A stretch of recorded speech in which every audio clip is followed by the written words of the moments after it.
అలాగే పేతురు ఇంకా యూదులతో మాట్లాడుతూ, మూర్ఖులగు ఈ తరం వారికి మీరు వేరై ఉండండి అని చెప్పాడు. మూర్ఖులంటే ఎవరంటే, దేవుని వాక్యాన్ని ఎంత విత్తినా, ఎంత చెప్పినా అంగీకరించలేనటువంటి వారు. దేవుని యొక్క వాక్యాన్ని శంకించేటువంటి వారు. దేవుని యొక్క వాక్యాన్ని ఎగతాళిగా మాట్లాడేటువంటి వారు.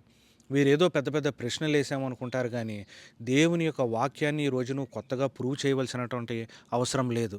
అది already proven word of God. మూర్ఖులకు ఈ తరం వారికి మీరు దూరంగా ఉండండంటే, వేరై ఉండండంటే, ఎవరైతే పరిశుద్ధాత్మను దూషిస్తూ ఉన్నారో, ఎవరైతే దేవుని యొక్క వాక్యాన్ని శంకిస్తూ ఉన్నారో, ఎవరైతే విశ్వాసము లేకుండా ఉన్నారో, ఎవరైతే చాలులే చర్చికెళ్తే చాలు ఇయన్నీ ఈ భాషల్లో మాట్లాడడం, పరిశుద్ధాత్మతో నింపబడడం, ఇయన్నీ ఈ విచిత్రమైనటువంటి విశేషాలన్నీ మనకు వద్దు అని చెప్పువాడు ఎవడైనా ఉన్నట్లయితే, నీవు నిజముగా దేవుని ఆత్మ చేత నింపబడి, పరిశుద్ధాత్మ చేత నింపబడి, నీవు అన్య భాషలో మాట్లాడాలి అని నువ్వు ఆశపడుతూ ఉన్నట్లయితే, అటువంటి మూర్ఖులకి మొట్టమొదటిగా నిన్ను నీవు వేరుపరుచుకొని నీవు దూరంగా ఉండాలి.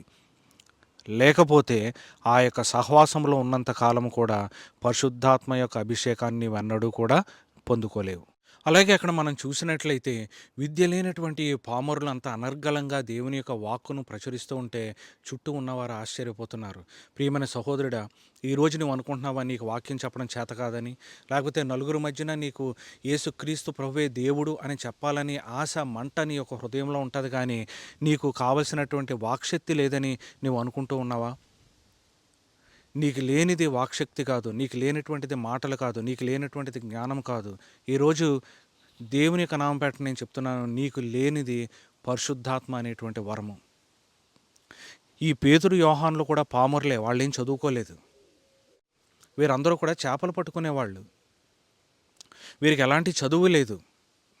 వీరు ఎక్కడా కూడా పరిశుద్ధాత్మను పొందుకోకుండా యేసుక్రీస్తు వెనకాల తిరుగుతూ ఉన్నటువంటి సమయంలో వీరు గొప్ప గొప్ప ప్రసంగాలు చేసినట్లు కానీ, మాట్లాడినట్లు కానీ మనం ఎక్కడ చూడలేదు.